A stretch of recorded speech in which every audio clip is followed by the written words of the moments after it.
Porque vamos a ver si nos situamos, que después de las vacaciones cuesta un poco coger el sitio. Vamos a ver, vamos a definir un poco la cuestión. La España mora era rica y poderosa, pero estaba al borde de la descomposición. La España cristiana era pobre y de fronteras precarias, pero estaba sacando partido de la debilidad musulmana. Bueno, así podemos definir el paisaje a la altura del primer tercio del siglo X, que es el momento de nuestro relato actual. El asunto es que así había conseguido el reino de Asturias, ya de León, bajar la frontera hasta más allá del Duero. Así se habían fortalecido el reino de Navarra y los condados catalanes y aragoneses, y por eso ahora, año de 932, que es donde estamos, podía el rey Ramiro concebir el proyecto de acudir a Toledo para ayudar a la vieja capital hispana en su sublevación contra Córdoba, porque Toledo una vez más estaba sublevada. El poder musulmán había retrocedido de manera alarmante en los decenios anteriores. Al-Ándalus estaba en crisis y por eso Toledo una vez más se sublevaba, y por eso el moro Abderramán III se veía obligado a intervenir. ¿Por qué el poder musulmán flaqueaba? ¿Qué pasaba en la España mora? Para entenderlo conviene retroceder un poco y reconstruir lo que había pasado en los últimos 2 siglos. Así tendremos un adecuado mapa de la situación. Vamos a verlo.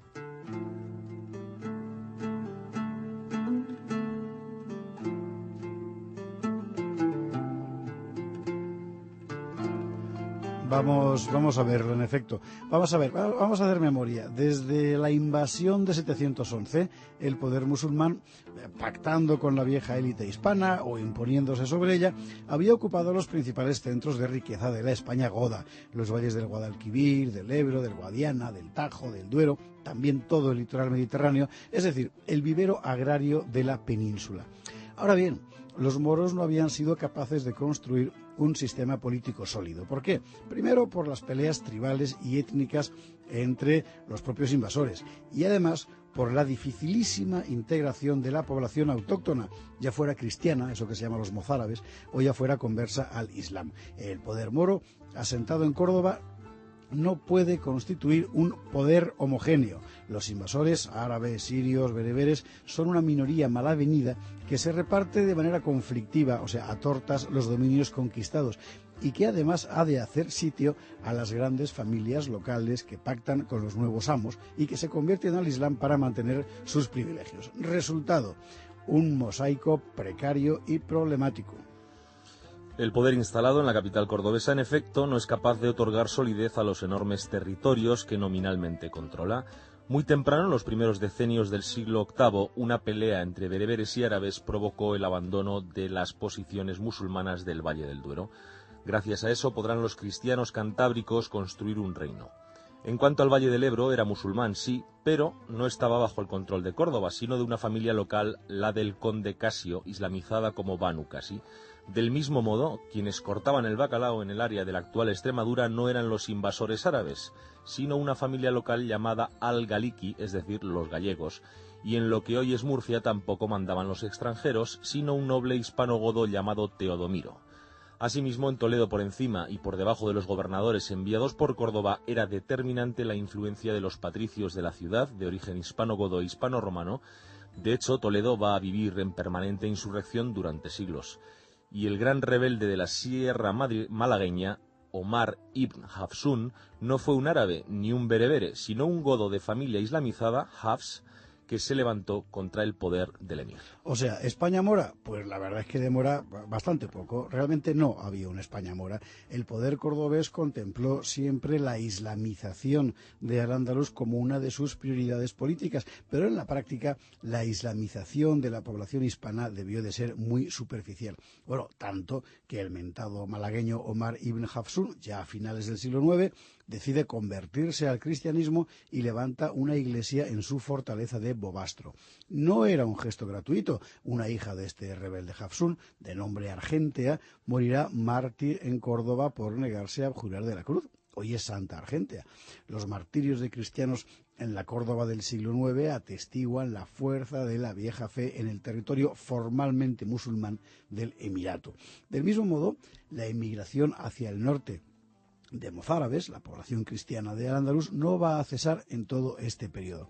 ¿De qué estamos hablando? Bueno, se calcula que a principios del siglo X la población cristiana andalusí se elevaba al 70% del conjunto. Era una mayoría sometida a un poder extranjero, sí, reprimida en su libertad religiosa, por supuesto, obligada a pagar tributos para mantener su fe, pero numéricamente aplastante. Y ojo, porque del 30% restante de esa población, la gran mayoría era hispana también, hispana conversa, los muladíes que se llamaban. Los andalusíes de origen étnico, árabe o berebere, eran una exigua minoría. Eso sí, eran los que mandaban. Sentado en la cúspide de este polvorín estaba el emir Abderramán III, que había llegado al trono cordobés en el año 912, con apenas 21 años y cuyo poder en realidad apenas iba más allá de Córdoba y sus arrabales. Pero Abderramán decide desde el principio de su reinado cambiar las cosas. ¿Cómo? Transformando violentamente la composición del emirato. Es una política muy agresiva que ha de atender varios frentes a la vez. Primer frente: el poder de los señores locales rebeldes, que había llegado a hacer que el emirato se desgajara en territorios distintos, desobedientes a Córdoba.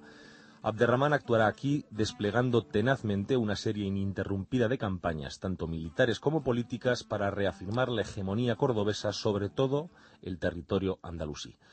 Primero en Andalucía, después en Levante y en el Algarve, Abderramán irá recuperando a ritmo constante el control sobre todo el territorio. La crónica llamada de Al-Nasir lo cuenta así.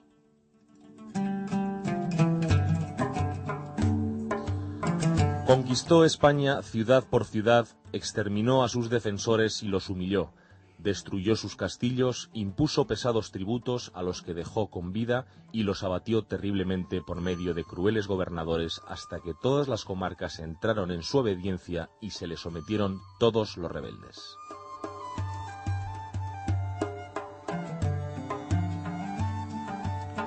O sea, mano dura, aplicó Abderramán para solucionar este problema de los jefes rebeldes locales dentro de la España musulmana. Pero había un segundo frente que tenía que atender a Abderramán, y era el problema étnico, con esos eternos enfrentamientos entre mozárabes y musulmanes y al mismo tiempo entre árabes y bereberes.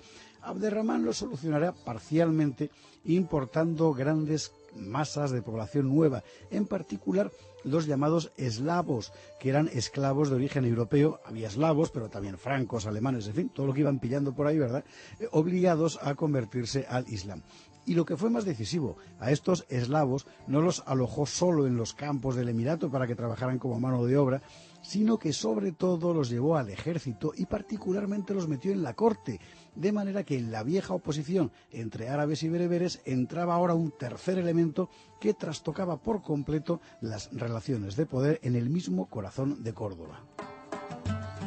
Y nos queda el tercer frente, la superficial islamización de la población andalusí, que no dejaba de representar un serio obstáculo para las pretensiones de poder de Córdoba, porque en el mundo islámico, ayer como hoy, el poder político es inseparable del poder religioso. Es la autoridad religiosa la que legitima el ejercicio del poder político y, por tanto, nadie puede aspirar a que se reconozca su soberanía si ésta no va acompañada de una autoridad religiosa incontestable. Aquí los emires de Córdoba tenían un problema, o mejor dicho, dos. El primero, que tenían que gobernar sobre un territorio en realidad poco islamizado. Abderramán, hijo de una concubina cristiana y nieto de una princesa navarra, también cristiana, conocía mejor que nadie esta debilidad del Islam español. El segundo problema era que su poder no dejaba de estar subordinado en materia religiosa al del califato que estaba en Damasco. Pero, además, en tiempos de Abderramán III surgió otro califato en el Magreb, en el norte de África, lo cual dejaba a Córdoba en posición un tanto desairada. Y claro, ¿qué hacer para que Córdoba tuviera el relieve religioso que le iba a dar un poder político mayor? Bueno, Abderramán, para solucionar estos problemas, hizo varias cosas. En primer lugar, acentuó la presión de la ley islámica sobre la vida social. Es un proceso que había comenzado un siglo antes, cuando los emires traen a la España mora los preceptos de la escuela jurídica maliquí. Fue muy importante, una escuela abiertamente fundamentalista. Bueno, pues sobre esto Abderramán forzó la máquina y además intensificó la represión sobre los cristianos. Y para que no quedara duda alguna de quién era el verdadero amo, en el año 929 el emir toma una decisión trascendental. Se eleva a sí mismo a la condición de califa, y la diferencia es fundamental. El emir es un jefe político, no es un jefe religioso, pero el califa además de jefe político, es el sucesor de Mahoma, es decir, un jefe religioso, una autoridad espiritual. Al proclamarse califa, Abderramán reclamaba para sí todo el poder religioso, político y militar en el ámbito de Al-Ándalus, prerrogativas que, entre otras cosas, incluían la persecución y castigo de cualquier desviación religiosa, por supuesto musulmana, pero también judía o cristiana.